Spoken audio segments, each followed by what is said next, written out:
Hello, and welcome to Writer Always Right. If you're joining me for the first time, thank you so much for joining me, and if you're returning, thank you so much for returning. Today I have in front of me another vintage find, the Parker 51 Demi. The Demi is because it's slightly smaller than the regular Parker 51. I've been writing with this sophisticated beauty for months now, and I just love it. I believe what most enjoy about the Parker 51 is its classic design, its hooded nib, its slip cap, and the old-fashioned aerometric filling system. And we'll explore that when we come back.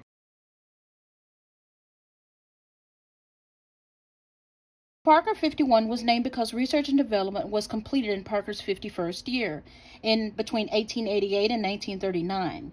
The fountain pen went on sale in 1941, and when it went on sale, it was coveted. This was a major bestseller.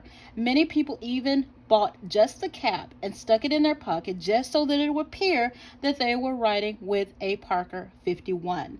And there's a reason for it. This Parker 51 Demi is a wonderful writer, and it has tested the test of time. It is sophisticated for both men and women, and its hooded nib does not disappoint. The Parker 51 Demi came with and this is about 70 years old as well. It has the jewel, which is the gray jewel, and I believe by that you can also date your Parkers by the jewel.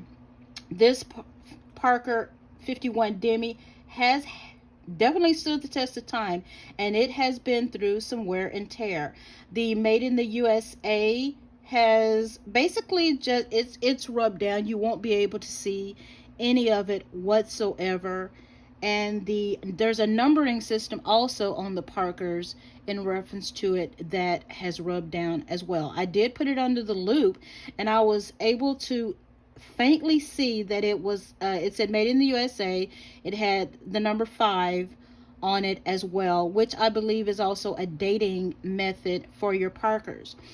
The Parker's hooded nib is definitely a coveted nib, and there's the ebonite feed in reference to your writing mechanisms. I love the blue color when I saw it, and of course, just like I've told you before, when I saw it, I snatched it up quick. I did not want anyone else to have this precious find. This is a slip cap, which also adds to the sophistication of it, and it also adds to keeping the pen able to write no matter how long it's sat in your case, which it actually has, and never a hard start. That is wonderful. Here we go. We're going to sit the cap right here. This is an aerometric filler, and as you can see, it has been restored with a new sack, and I don't know if you can see that, but it has the information on it in reference to how to fill your Parker, and it has that to fill, press the Parker 51 4 times on your bar, and then gently wipe with a let me try to get this in here. To fill, gently press the bar about 4 times, and then gently wipe with a tissue. So that's what we're going to do. We are going to gently fill this darling here, and sit this right here, and we're going to sit this here so that I won't mess up my desk. And I won't use a tissue, but I will use my Mont Blanc nib cleaner, and you gently press 4 times. So we will put it in here. 1, 2, you hear the bubbles, so 3 and 4. With me, I like to let my nib sit in the ink for about 5 or 10 seconds, just to help the ink get into the sack with liver fillers or whatever I'm using, just to kind of saturate the nib a little bit and let the ink get into the sack. So we're going to take that and we're going to wipe it just a little bit, and we're going to use our trusty Mont Blanc nib cleaner, which is fabulous.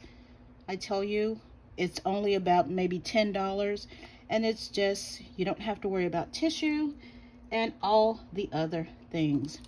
And you just screw that darling in. We're going to put this cap back on and close this before we have a spill on my desk here. And actually, it looks like I did have like a slight spill, which I'll have to get up.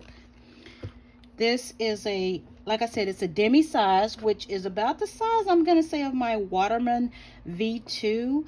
The Waterman V2 is just a bit thicker, but I think it's more for, the demi is more for small hands. So here we go. And when we come back, we're going to write with our Parker 51 Demi.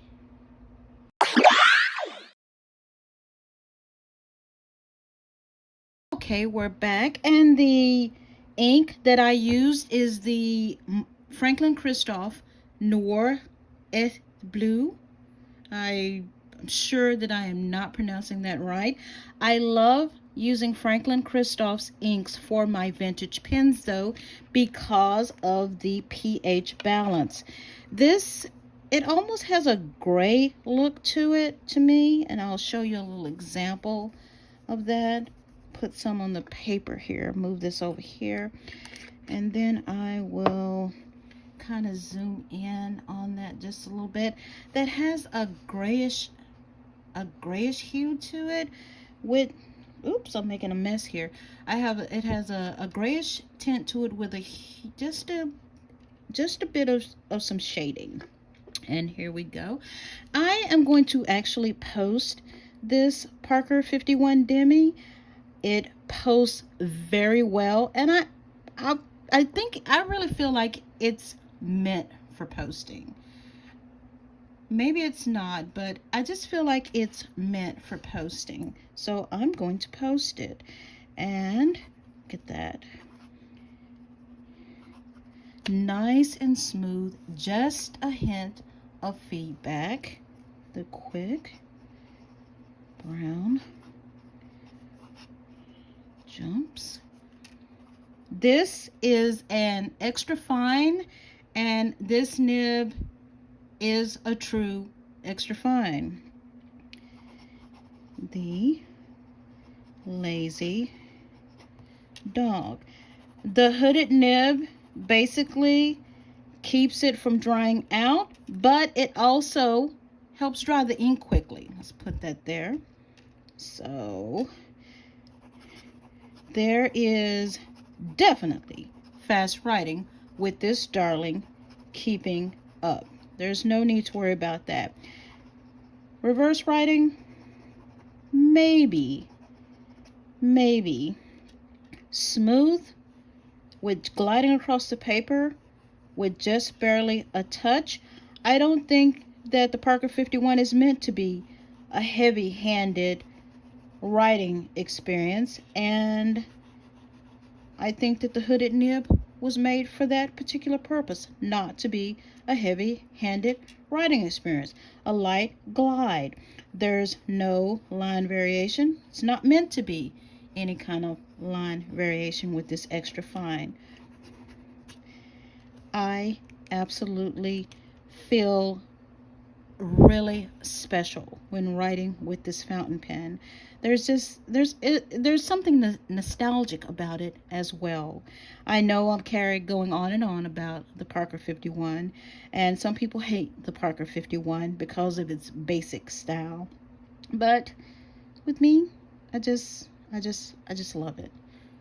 Thank you for watching. Writer Always Right. I hope you like, subscribe, and make a comment. I love hearing from you. I love responding to you. And join me again for my next video. And remember, take care of yourself, mind, and body.